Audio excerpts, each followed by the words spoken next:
I went camping alone last summer, deep in the woods about 3 hours north of where I live. I've been planning the trip for months. Not some family-style camp with marshmallows and loud kids running around. I wanted silence, solitude. I wanted to pitch a tent in the middle of nowhere, walk away from everything that made me tired of normal life, noise, work, schedules, and just be left alone for a while. I found a state forest that was remote enough but still legal to camp in as long as you followed certain rules.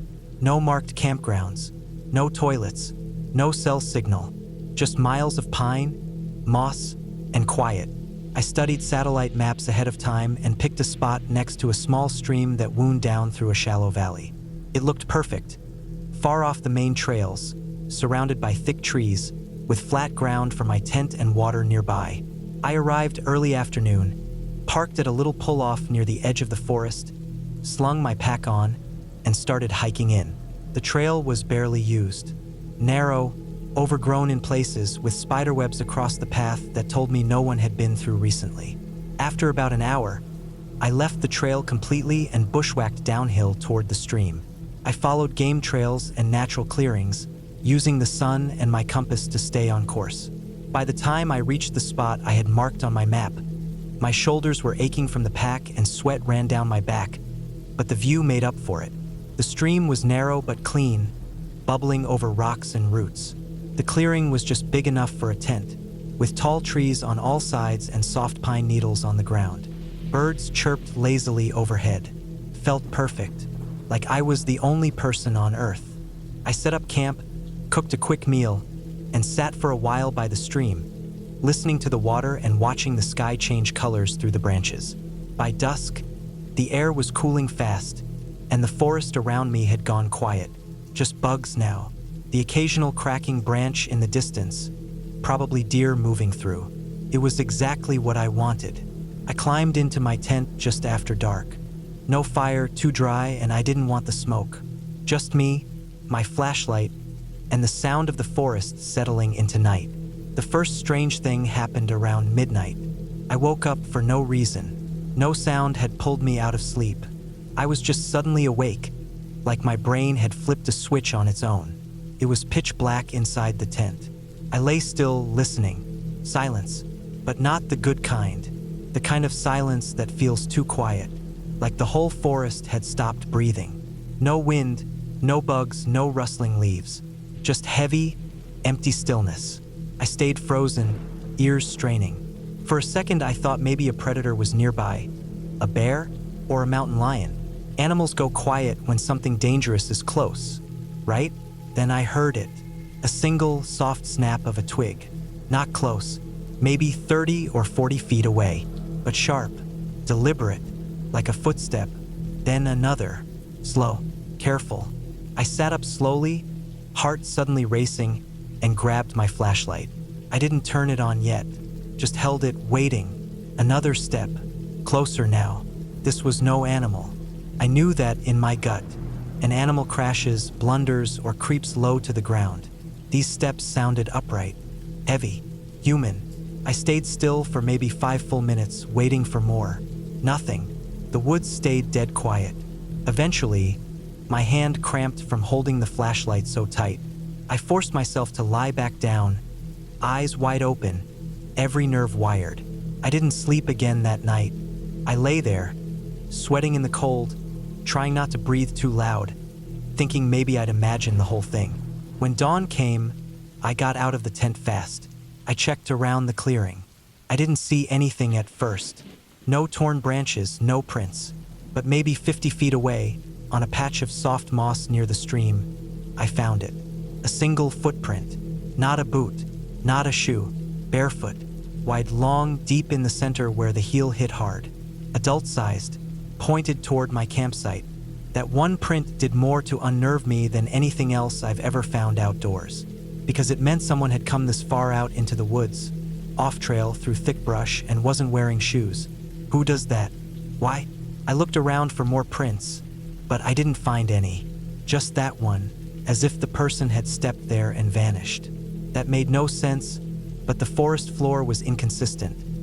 Some spots hard, some soft. It wasn't impossible. Still, it left me rattled. I told myself it was nothing. Maybe someone else had camped nearby and wandered through. Maybe a hiker or someone swimming in the stream. But barefoot? That far from any trail? It didn't sit right. I spent most of that day hiking further out, looking for other signs of people. I didn't find anything. No trash, no footprints, no cut branches or cairns. Just more forest, stretching endlessly in every direction. It should have comforted me, but it didn't. That night, I kept my flashlight in my sleeping bag with me. I laid with my knife clutched in one hand. I didn't cook dinner. I didn't want the smell hanging in the air. I tried to sleep, came in short, shallow waves. Then, around 2 a.m., I heard it again. Movement, close this time. Soft footsteps circling the tent. Not fast, not clumsy, just slow, steady pacing. I didn't move. I didn't unzip the bag or turn on the light. Couldn't. My whole body locked up. I just listened, heart in my throat. The steps circled me. Once, twice, then stopped. For several minutes, I heard nothing but my own heartbeat and shallow breathing. Then something touched the tent wall. Just a light pressure, near my feet. A hand maybe, or a shoulder brushing past. The nylon shifted under it. Then nothing. Silence again. I don't remember falling asleep. I must have passed out from exhaustion or stress. But when I opened my eyes, it was light outside. Morning. I jumped out of the tent, heart hammering, and looked around. Same as before, no sign. No footprints. No disturbed brush.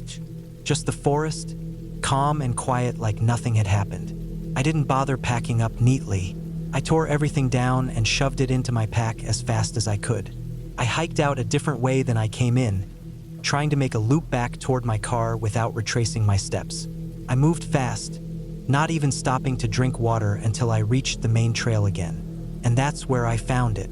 About halfway back to my car, lying in the middle of the overgrown path, was a pile of rocks. Not natural, not random, stacked. 5 stones, flat, laid on top of each other, right in the center of the trail, like a marker or a message. They hadn't been there when I came in. I was sure of that. I would have noticed. I took a photo when I first started the hike, and it showed the same spot, no rocks. Someone had placed them there after I passed. Maybe while I was sleeping, maybe while they circled my tent. I didn't touch them. I just walked around and kept going. When I reached my car, I threw my gear in and drove without stopping. I didn't even feel safe until I hit a stretch of highway 2 towns away. Only then did I let myself breathe. Really breathe. I never reported anything. What would I even say? That someone walked around my tent at night? That I heard steps and saw a footprint? There was no crime, no confrontation. Just fear. But it changed something in me. People talk about the dangers of wildlife in the woods. Bears, cougars, snakes. But they forget the most unpredictable animal out there is people. And the ones you find miles off trail, walking barefoot in the dark, not saying a word, those are the ones you should be afraid of. I still go camping, but never alone, never that far out. And every time I zip up a tent now, I think about the sound of those footsteps in the dark and the silence that came before them. I used to go camping often, not the kind where you park an RV and call it a day, but the old school kind, tent on your back, hike until you're far enough away from everything to hear your own heartbeat, then pitch camp under the trees and hope the weather holds. I always went alone. I liked the silence, the independence, the feeling of figuring it all out myself. It calmed me in a way that no city ever could. That was before this trip. It was mid-September, cool nights, warm afternoons, fewer bugs, fewer people. Perfect. I planned to spend 4 nights out in a national forest I'd been to once before, but only briefly. This time I wanted to explore it properly. There were no designated campsites where I was going, which was the point. Just thousands of acres of pine, oak, and maple trees that rolled over hills and valleys like a green ocean. No service, no roads for miles. I arrived early on a Thursday morning. My car was the only one at the trailhead. That was a good sign. I hoisted my pack and started the hike in. I kept a steady pace, letting the rhythm of my boots and poles settle into my bones. The trail was narrow, sometimes barely visible under the leaves. After about 5 hours of hiking, I split off toward a ridge I had marked on my map. It was high enough to offer a view west and flat enough to pitch a tent. Water was close too. There was a slow stream running through the valley below. By late afternoon, I found a good patch of ground among the trees, just past a cluster of deadfall and a few mossy boulders. I cleared sticks, leveled the soil as best I could, set up my tent, rolled out my mat and bag, and then sat down with a protein bar, watching the sunlight sink through the branches. Everything felt calm. The forest was quiet. Birds chirped now and then, and small animals rustled through leaves in short bursts of activity before vanishing again. Normal stuff. After dinner, I walked down to the stream to refill my water bottle. The light had gone golden, slanting in sideways through the woods, giving everything that crisp, clean-feeling fall always brings. I filtered the water, drank slowly, then made my way back to camp, following the same faint game trail I'd come down on. That's when I noticed the first thing. A broken branch. It was small. A thin maple sapling bent hard at the middle, cracked but still barely holding together. Could have been deer, I thought, or just age, but it was fresh. The wood inside the crack was still white and wet, and there was no bark torn off from antlers. I crouched and looked around. More broken twigs, all low to the ground, all fresh.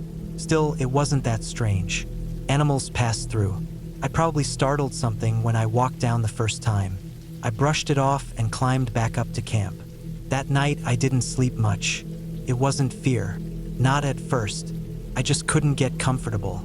I kept waking up every hour or so, too hot or too cold, feeling like something was just off. There was no sound outside, no wind, not even insects. Total silence, which happens sometimes in the woods, but this felt heavier than usual. Around 3 a.m., I finally started drifting again when I heard it. A single snap, not close, not right outside the tent, but loud and sharp. It came from downslope, near where the stream was. I sat up, every muscle going tight. Nothing followed the sound. No footsteps, no voices, just silence again. I waited a long time, then laid back down, eyes wide open until dawn. When the sun came up, I stepped out of the tent and stretched. Everything looked normal. The trees swayed gently. The forest was awake again. Birds, squirrels, the usual morning hustle. But something kept pulling me back to that snapped branch. I walked back down to the stream. The trail looked the same at first, but I noticed a few more signs. A line of rocks had been disturbed. Some kicked aside, others shifted slightly.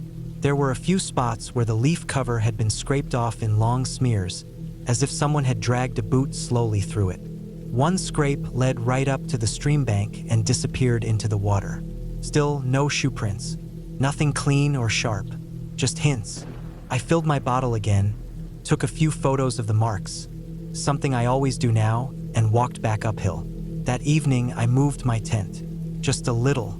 I dragged it about 50 feet upslope, behind a cluster of fallen logs, partly hidden from the original spot. I didn't think it would matter, but it made me feel slightly more in control. I kept my food bag hung high in a tree, tightened every zipper, double-checked every tie down. I didn't cook dinner. I didn't want to smell like anything but trees. That night, I slept in my clothes, knife at my side, flashlight in my chest pocket. I kept the rain fly off the tent so I could see out through the mesh. The moon was up, just past half full. It cast a faint light across the trees, enough to give shapes and motion to everything around me. Branches swayed and shifted in the wind. Leaves fluttered and whispered. Around 1:30 a.m., I heard something again. This time it was footsteps. Slow, careful, measured. They were on the other side of the ridge. I couldn't see anything through the trees, but the sound was clear, dry leaves underfoot. One step at a time, no rush. Moving closer, they stopped. Then I heard breathing. Slow, long exhales. Faint, but there. That was when I realized, whoever it was, they were just standing there, listening. I didn't move. I barely breathed.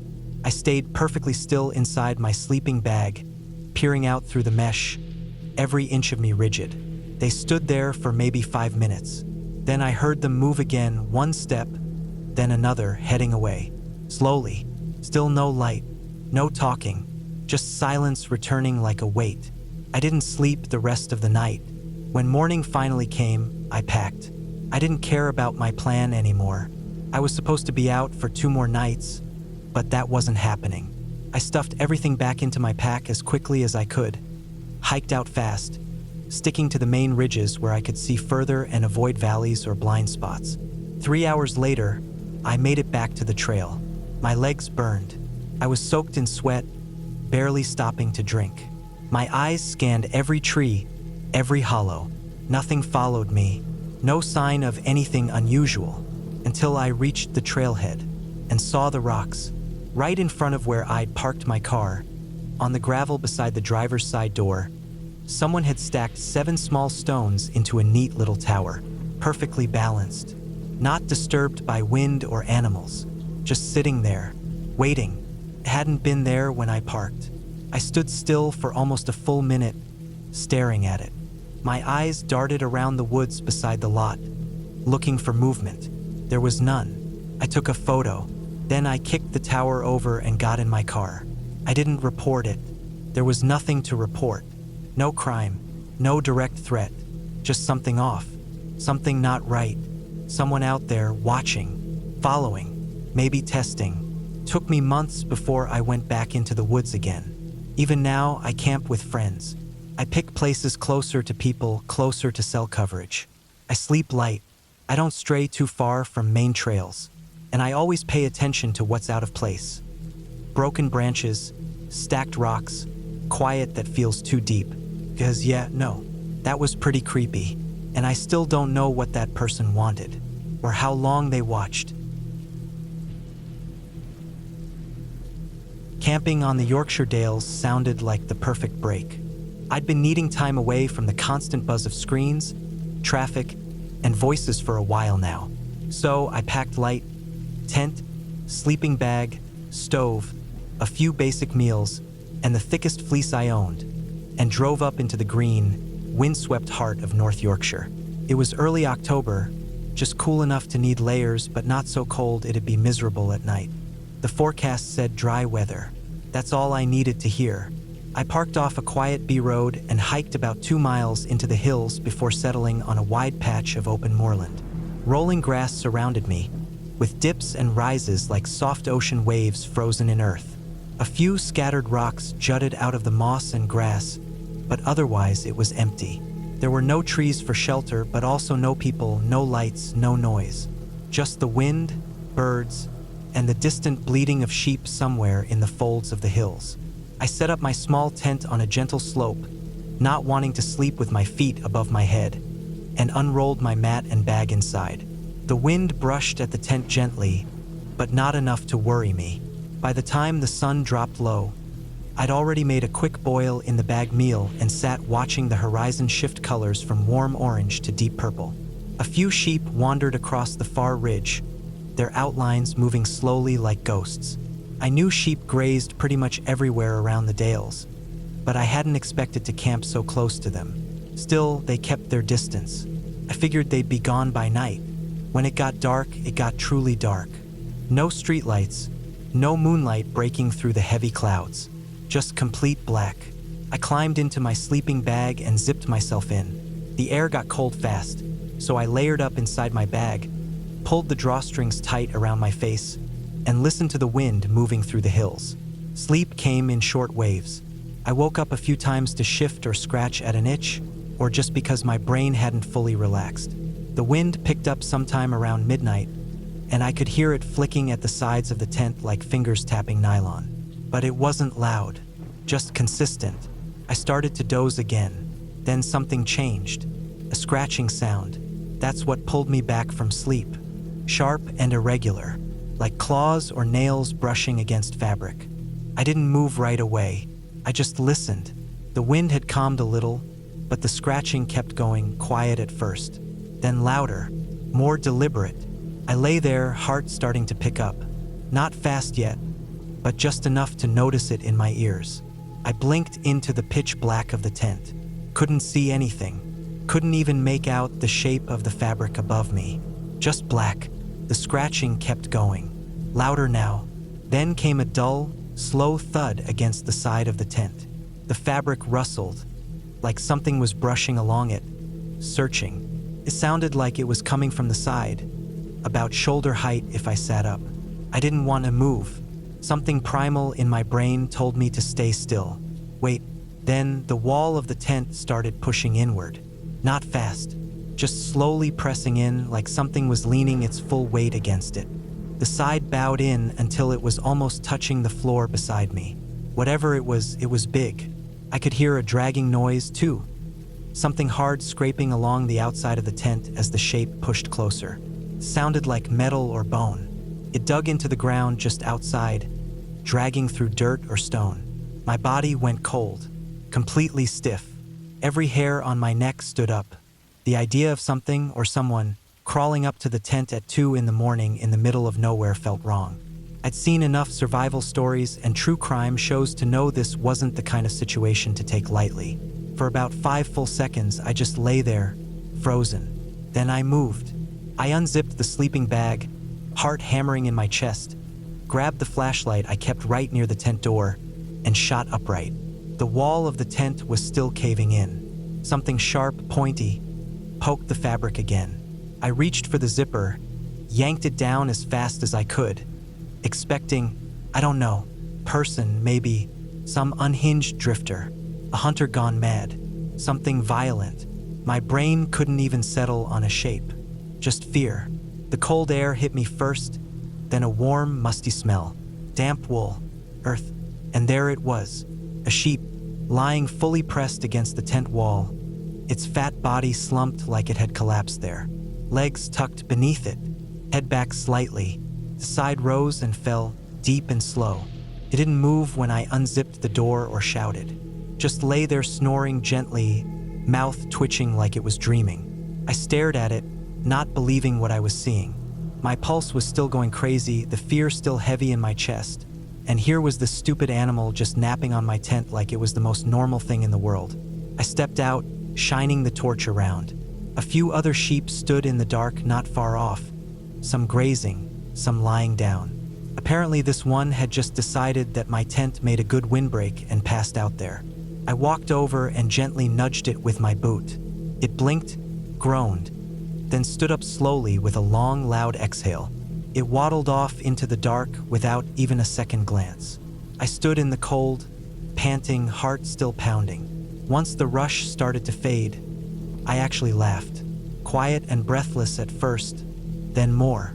I must have looked insane, standing there in the dark in long johns and a fleece, laughing my lungs out at 2:30 in the morning on a lonely patch of land surrounded by sheep.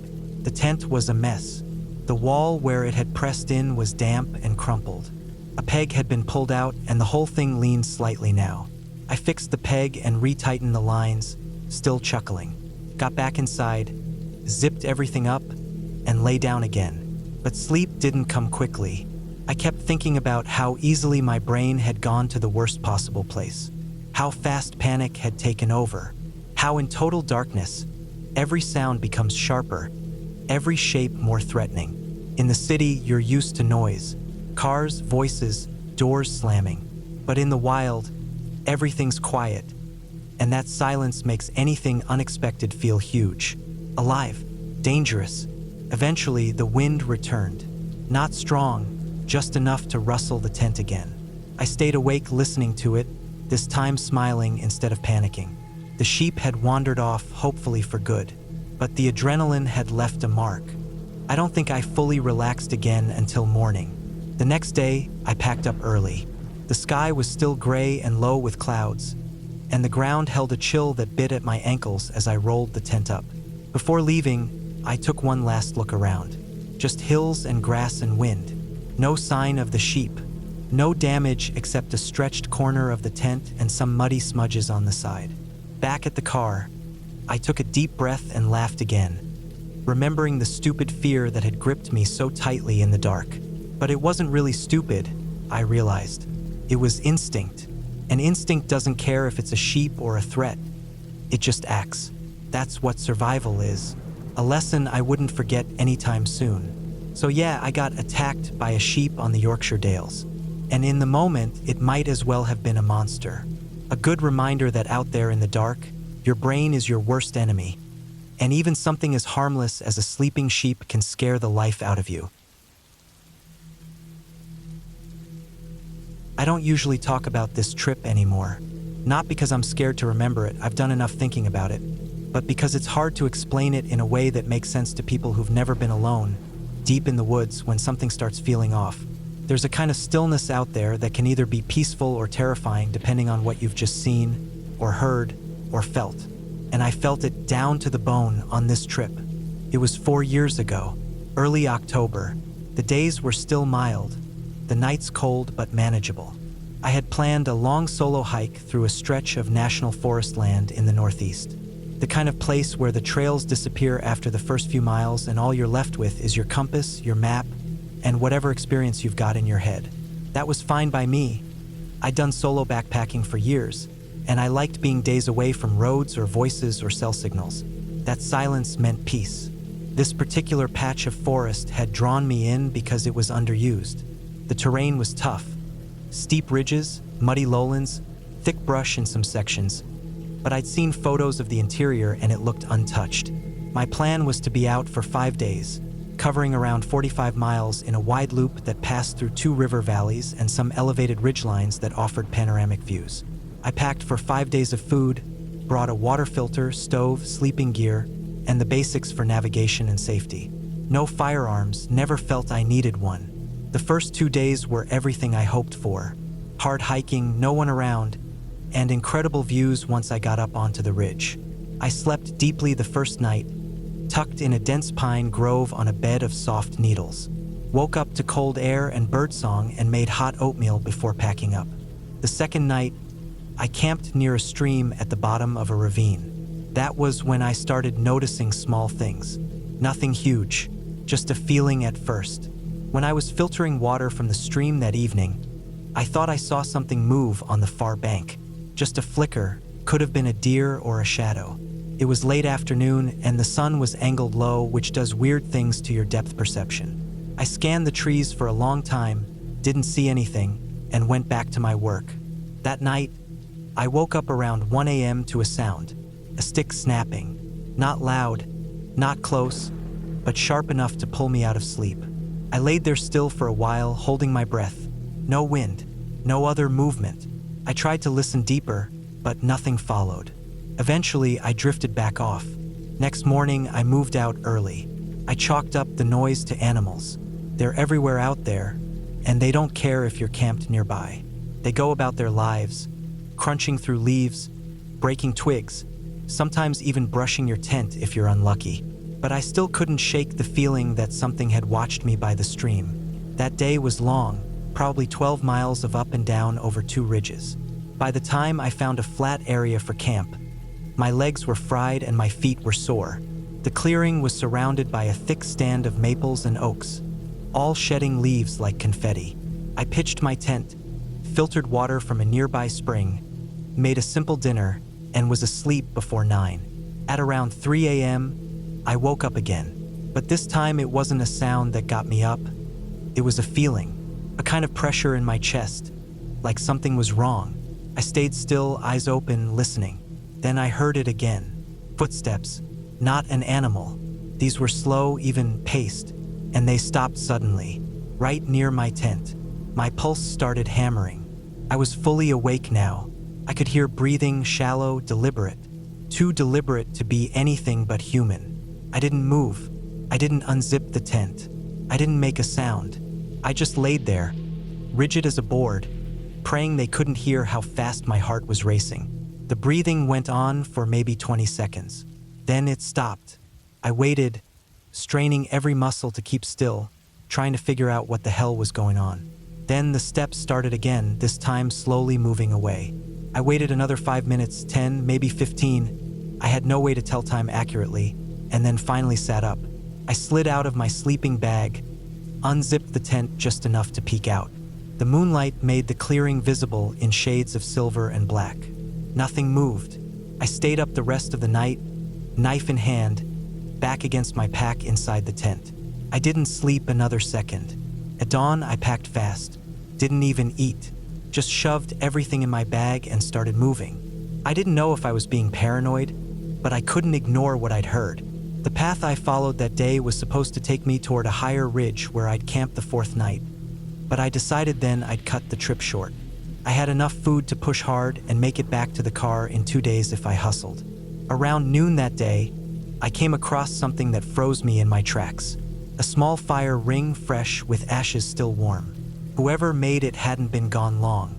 Near it, a set of boot prints, big ones, leading down the trail in the direction I had just come from. I looked closer. The prints were deeper than mine, meaning whoever made them was heavier or carrying more weight. They hadn't come from the trail I was on, they came from off the trail, out of the woods. And the way they were pointed, they'd been heading toward where I had slept. I don't know what I was expecting, but I stood there staring at those prints for probably 2 minutes straight, brain looping through every bad scenario I could imagine. Someone following me, watching me, walking up to my tent in the middle of the night. Why? I didn't want to know.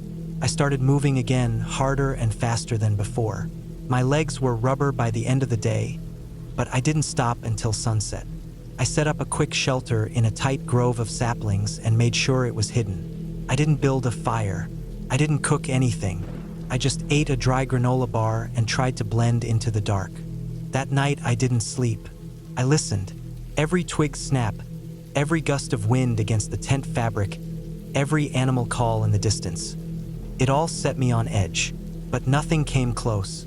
No footsteps, no breathing, just long, slow, crawling hours of waiting for the sun. The first light, I broke camp again and moved fast. I was exhausted, dehydrated, muscle sore, but I was determined to get out. By midday, I hit the outer trail that led toward the forest road. I started to relax. Finally, a marked path again. I figured I was maybe 5 miles from my car, but then I saw it. Off to the right side of the trail, just beyond a small rise in the land, I noticed something that didn't look natural. It was hard to explain. Like the way the leaves were disturbed didn't match the wind. I walked up the incline quietly, staying low, and when I got to the top, I looked down and saw it. Tarp, dark green, camouflaged, stretched low between 2 trees. Beneath it, a camp. Not a backpacking setup like mine. No tent. Just a tarp, a small fire pit, and gear stacked neatly military style. Too neat. Too deliberate. There was a folding saw, a hunting knife, rope, a water jug, a pair of binoculars sitting on top of a bag. And clothes. Not hiking clothes. Just dark layers, hooded jackets, dark pants, gloves. No sign of the person. I didn't touch anything. I backed away. Slowly, retraced my steps, got back on the trail, and started moving faster than I ever had in my life. That last stretch back to my car was a blur. I didn't stop to drink, didn't stop to think. When I reached the parking lot, my car was the only one there. No other vehicles. I unlocked it, tossed my pack in, and drove. Didn't look back. Didn't breathe easy until I hit the highway. I never reported it. I don't know why. Maybe I was afraid no one would believe me. Maybe I just didn't want to answer the question I still don't have an answer to. What the hell did that guy want? I don't know. He didn't take anything. Didn't say anything. Didn't hurt me. But he followed me, watched me, stood over me while I slept. Left no sign except the footprints, the breathing, and that camp tucked just out of view. I've never gone solo camping again. Maybe I never will.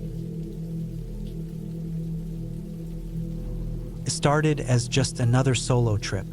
I'd done dozens of them before, usually 2 or 3 nights at a time, deep in national forest land where you can walk for hours without seeing another person. That was the whole appeal of it. Getting far away from people, noise, traffic, and routines. Being alone out there had always felt safe to me, peaceful even, like I had full control of my surroundings, or at least as much as anyone can have in the wild. This trip was supposed to be 3 days. I was heading into a stretch of dense woods in the Appalachian foothills. an area I knew fairly well from previous hikes, but had never camped in overnight. It was early fall, September, warm enough during the day to hike in a t-shirt, cool enough at night to need a solid sleeping bag. The trail system in this area was unofficial, a mix of old logging roads and faint game paths, which meant fewer visitors and more privacy. That's what I wanted. I started mid-morning on a Friday, parked at the end of a rough gravel road, locked the car, slung my pack, and started walking.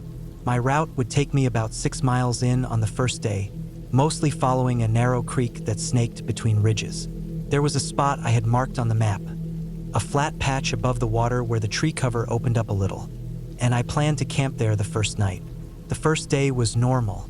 Warm sun, slight breeze, leaves just starting to change.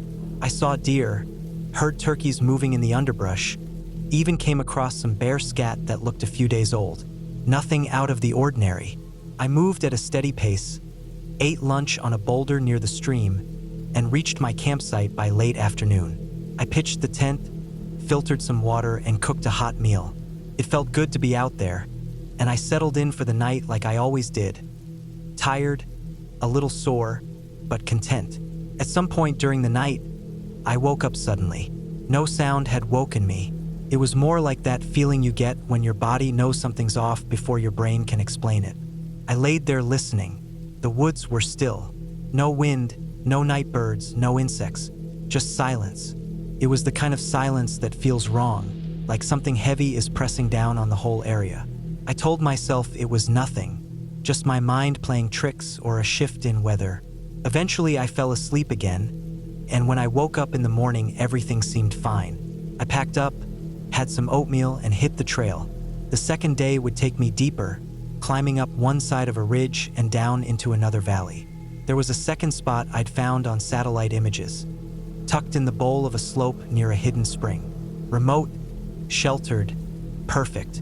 I got there around 5 p.m., feeling good about the pace I'd kept. I hadn't seen anyone all day, no signs of hikers, no fresh boot prints or discarded wrappers, not even a fire ring. The ground cover was thick and undisturbed. I set up my tent near the spring and built a small cooking area with stones. After dinner, I cleaned up and sat on a log with a headlamp, writing in my notepad like I always did on these trips. Nothing deep, just trail notes, gear thoughts, the occasional animal sighting. That's when I noticed the first strange thing. It was small, just a slight shift in the air, like being watched. I glanced around. Nothing, no movement, no sounds. But then I saw it, far off between two tree trunks, maybe 30 yards away. A shape just tall enough to not be a bush, just solid enough to not be a shadow. I froze, blinked, looked again, gone. I stood up slowly, listening with everything I had. Still no sound. Could have been a tree. Could have been a trick of light. That's what I told myself. But I packed up my headlamp, walked a slow circle around camp, and triple-checked that my gear was close at hand before I crawled into the tent. I didn't sleep much that night.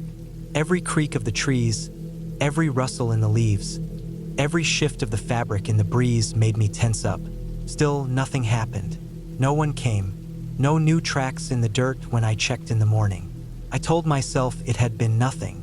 Maybe I was just feeling spooked from spending too much time alone. That day, I made the call to cut the trip short. I could follow a loop trail that would bring me back to the car by nightfall if I pushed hard. And I decided I'd rather sleep in my own bed than spend another night half awake wondering what I'd seen. I moved fast that morning, passed through a patch of burned forest, descended into a wide gully, crossed a creek. Around noon, I paused on a small rise to eat a snack and drink. That's when I noticed something that sent a chill through me. On the ground behind a log, slightly sunken into the dirt, was a boot print. It wasn't mine. Too big. A different tread pattern. I hadn't passed anyone, hadn't heard anyone, and it was headed in the same direction I was going. I stared at it for a long time. Just one print, but it was fresh. I didn't eat. I put my pack back on and started moving fast. The terrain was tricky, rocky in places, steep in others, but I kept up a near jog for the next hour, heart racing the entire time. Every time I stopped to drink or check the map, I felt like I was being watched. like something was just beyond the tree line, matching my pace. By the time I reached the last 2 miles of trail, I was in full-on adrenaline mode. My hands shook, my legs felt hollow. The sun was starting to dip low behind the ridge, casting long shadows over the trail. And then I saw something that made everything snap into focus. On the trunk of a tree about shoulder height was a mark. A single vertical cut, maybe 2 inches long, carved into the bark. It was clean, fresh. Then, 10 minutes later, I saw another. Same mark, same height, same direction. Someone had been marking the trail. Not for hiking, not for safety. Someone had been tracking. Maybe me. I didn't stop again. I didn't breathe easy. I just moved, heart thudding like a drum.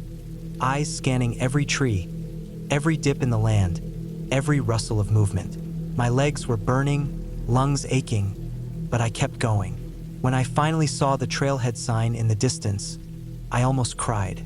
My car was right where I left it, alone in the lot, surrounded by nothing but trees and gravel and silence. I unlocked it with shaking hands, threw my pack into the back seat, and got behind the wheel. But just before I started the engine, I looked around one last time and saw a second set of tire tracks in the gravel. They hadn't been there when I arrived, and they weren't mine. They led in from the opposite direction and turned back around, as if someone had come up to check if the lot was empty, and left when they saw it wasn't. I never found out who it was. I never saw a face, never heard a voice, never got approached. But that might be the worst part, because the only thing worse than being followed in the woods is not knowing how long it's been happening, or why. That was the last time I went deep into the woods alone, and probably the last time I ever will. I grew up in England, South Coast. Our wildlife is polite. At worst, you'll get hissed at by a goose or maybe chased by a drunk fox near a chip shop. We don't do predators. We don't do claws or fangs or apex anything. So I had no reference point for what real wild danger felt like. Not really. That was part of the appeal when I flew out to the States. I wanted to do something that felt raw, unfiltered. I'd read about cowboy camping, just sleeping in a bag under the stars, no tent, no walls, and it sounded like exactly the kind of thing someone trapped in offices for 10 years should do.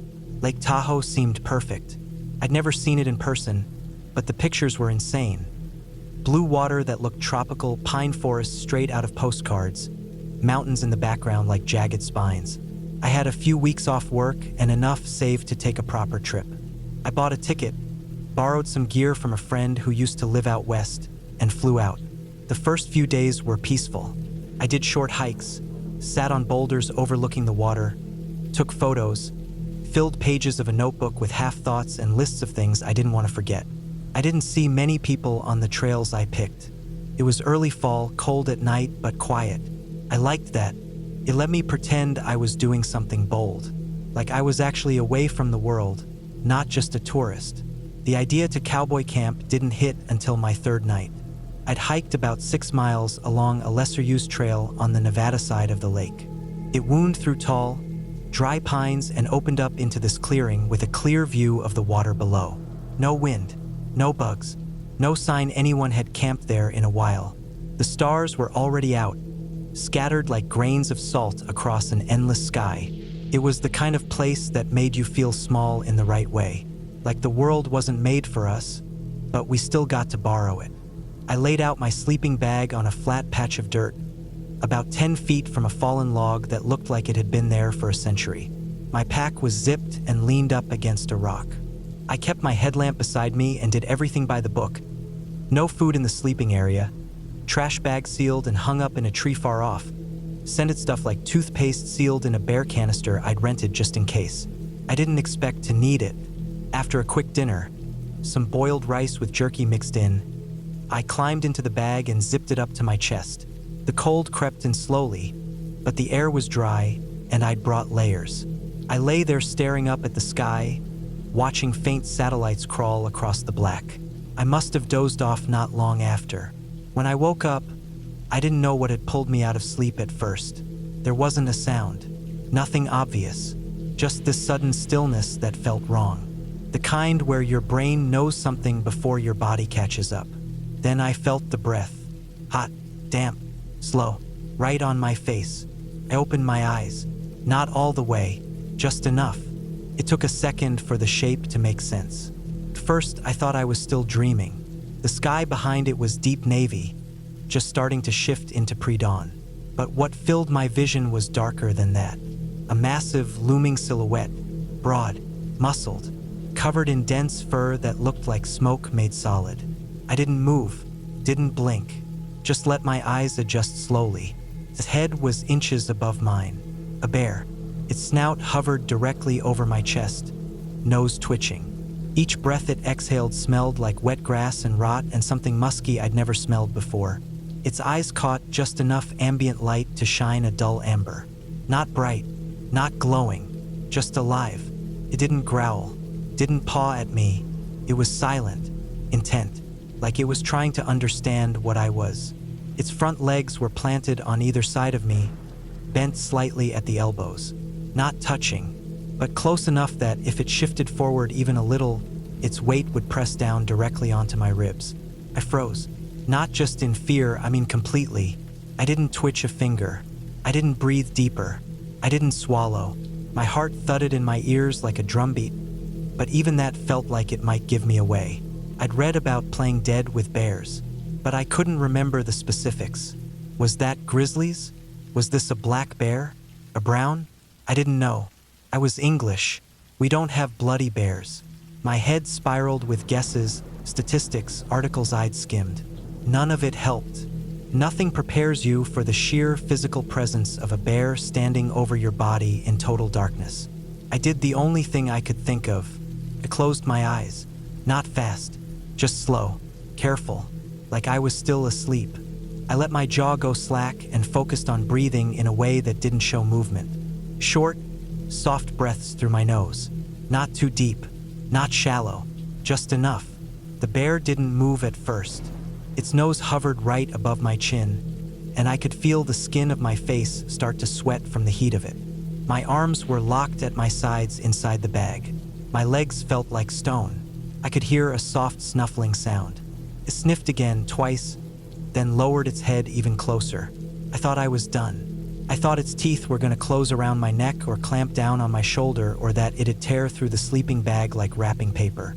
But it didn't. After what felt like a full minute, maybe longer, I heard a soft thud as it shifted its weight. The pressure in the air changed. I felt it move to my side, then behind me. Its footfalls were heavy, but not crashing, almost careful. I heard one of its claws scrape a stone, heard its nose brush the grass near my pack. Then, finally, a sound, the rustle of my pack tipping over. Still, I didn't move, couldn't see it now. My eyes were closed tight, but even if they'd been open, my head was facing the opposite direction. I just listened, heard the bear sniff at the pack, nudge it, maybe try to open a zip, but I double-clipped it, and there was nothing in it that would interest it. No food, no wrappers, just clothes and my journal.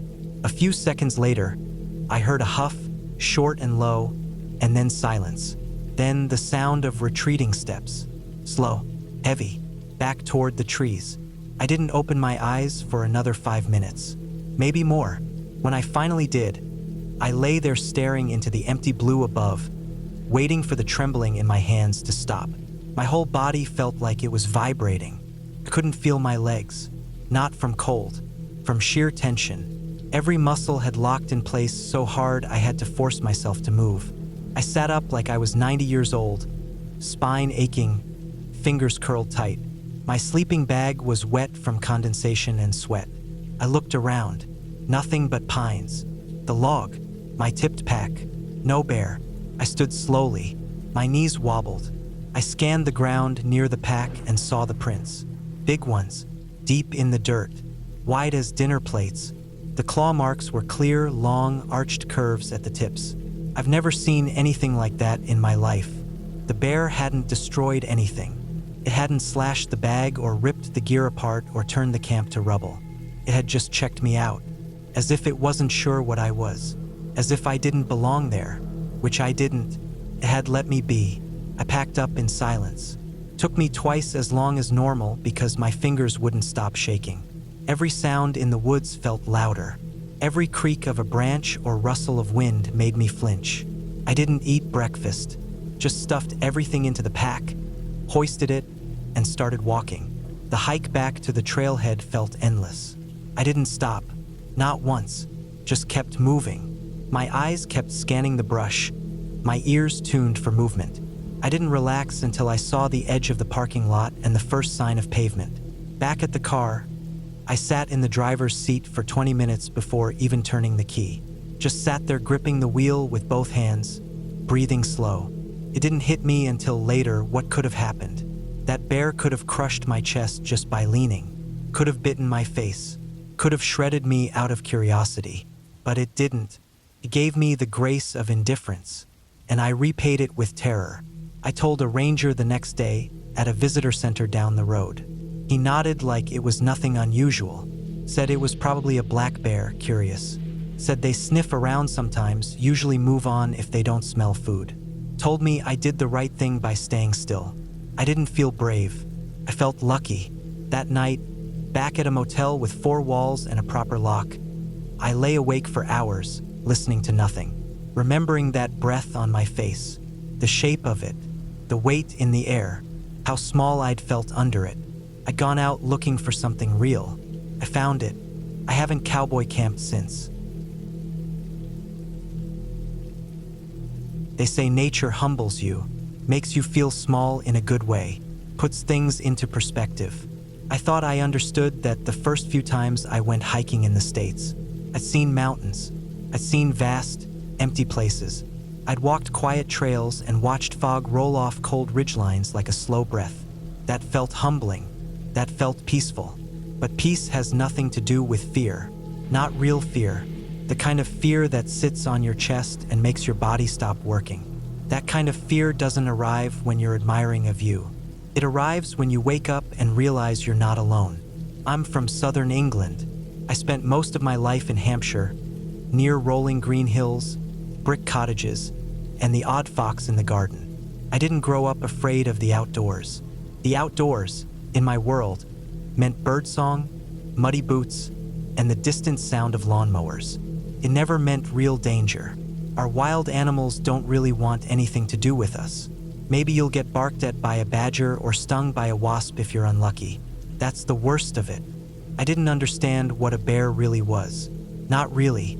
I'd seen them in zoos, on TV. I'd read about them, seen clips of them fishing salmon out of rivers, or shuffling through pine forests like big, dopey dogs. But all of that was secondhand, filtered, flattened. You don't really get what a bear is until you're close enough to smell it. And by then, it's already too late. It was early October. I'd flown to California for a friend's wedding, then rented a car for a solo trip through the Sierra Nevadas. It had been a long year. I wanted something quiet, simple. No airports, no suitcases, no internet. Just me, some trail mix, and the trees. I stopped at a ranger station on the edge of Tahoe National Forest. A friendly older man gave me a laminated map and a list of suggestions. I asked about solo camping, specifically cowboy camping. I'd read about it online. No tent, just a sleeping bag under the stars. If the weather's good, he said, and you're off the main path, it's a beautiful way to spend a night. Just be smart. Keep scented stuff in the bear can. Hang it from a tree 100 feet away minimum. I nodded like I knew what I was doing. That night, I hiked out about 4 miles from a dirt turnout where I'd left my rental car. I took a side trail, one of those thin, uneven ones that cut through thickets of fir and manzanita. No people, no sounds, just the rhythmic crunch of my boots and the wind brushing through needles. Near sunset, I found a flat spot just uphill from a small stream. Perfect clearing. Not a trace of trash. Not even old fire rings. I laid my foam pad down between 2 boulders, rolled out the sleeping bag, set my pack against a tree, and hung my bear canister from a branch well away from camp, just like the ranger said.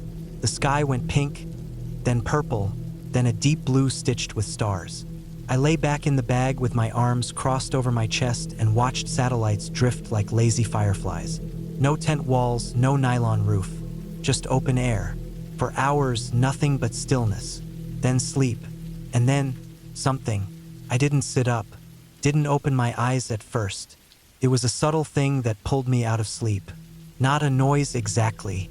More like the absence of noise. The woods had gone dead quiet. No insects. No leaves shifting. Even the stream sounded farther away than it had earlier. My first thought was, what time is it?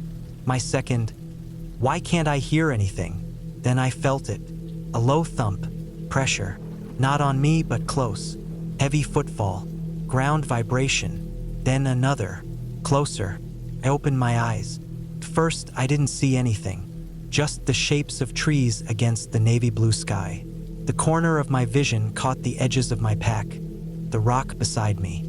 And then, on the far side of the clearing, a shadow moved. Why? Taller danme. Thicker. Not a person. Not a deer. It moved slow, deliberate. Sniffing. It stepped between me and the trees, and I saw it clearly for the first time. A bear. No question. No mistake. Not a cartoonish grizzly with a salmon in its jaws. Not a roaring predator. Just real. Huge shoulders. Thick fur. Muscles under the skin moving like ropes. Its head turned from side to side as it sniffed, lumbering through the area like it owned the world. I couldn't move. My limbs were still wrapped tight in the sleeping bag, and every nerve in my body screamed one message. Don't move. Came closer, step by step. Its paws were silent on the soft dirt. It stopped maybe 5 feet from me. The wind shifted. I could smell it. Not stink exactly. Just this wild, earthy odor, like damp fur and bark and old leaves. It looked down at me. For a full 5 seconds, neither of us moved. Its head tilted. It exhaled through its nose, and I felt it on my face. Hot, moist air like steam off a compost heap. Its breath smelled like berries and rot. Its eyes didn't look angry. They didn't even look curious. They just looked. Like it was studying me the same way I might study a strange stain on the floor, mild interest, maybe mild caution. Nothing else. It leaned forward. Its nose touched the edge of my sleeping bag. I don't know what my face looked like at that moment, but I guarantee you it wasn't calm. Inside, my brain was a storm, useless static firing through my limbs telling me to do something, anything, and my body just flatly refusing. All I could think, as my mouth stayed frozen half open, was some ridiculous sentence that rose up out of nowhere. I do say, my ursine friend, if you would kindly not devour my personhood, I would be in your debt. Cheerio. And I nearly laughed. Not out loud. God, no. But somewhere deep in the part of me that handles shock, I felt that weird, surreal bubble of absurdity press against my ribs. A British brain trying to process American wilderness. I didn't move. Not a twitch. The bear sniffed once more, then turned. Just like that, it lumbered toward my pack, sniffed it, batted it once with a paw, then kept going, back toward the trees. And then it was gone. Just gone. I waited. 10 minutes? Maybe 20? Then I sat up, slow as a sloth on morphine, and turned in a full circle. No eyes in the dark. No snapping twigs. Nothing. I didn't lie back down. I stayed upright until dawn. When the sun finally pushed through the treetops and painted the forest gold, I stood on legs that barely worked and started packing. My hands were shaking so hard I dropped my mug twice before I gave up on coffee. The bare canister was untouched. My pack had a paw print on one of the side pockets. Just dirt, no damage. I brushed it off and strapped it tight, shouldered the load and started walking. I didn't stop to eat, didn't stop to look at the map, didn't stop for anything except water. When I reached the car, I didn't even change shoes. I just tossed my gear into the back seat, started the engine, and pulled onto the road. I didn't stop driving until I hit the first small town with a gas station and a diner. I ordered pancakes and sat in a booth with a view of nothing but gravel and a few dusty trucks. The waitress asked if I was okay. I told her I was great, and I meant it, because I was still alive. I didn't get attacked. I didn't get clawed open or bitten or dragged into the trees. But I also didn't get spared because I did something clever or brave. I got lucky. That's it. And that's what stuck with me. Bears aren't evil. They're not monsters, but they are real. And that reality doesn't give a damn about your intentions, your itinerary, or your sense of adventure. It just is. If that bear had been hungry, if it had been startled or just having a worse day than usual, I'd be bones in a sleeping bag right now. I still hike, still camp, but I don't cowboy camp anymore. Not because I hate it, but because now I understand the weight of it, the risk, the silence, and every now and then, when I'm alone in the woods and the trees start to sway and the wind dies down, I remember that moment, that ridiculous sentence, that bear's eyes, and I don't laugh. I just stand very still and listen.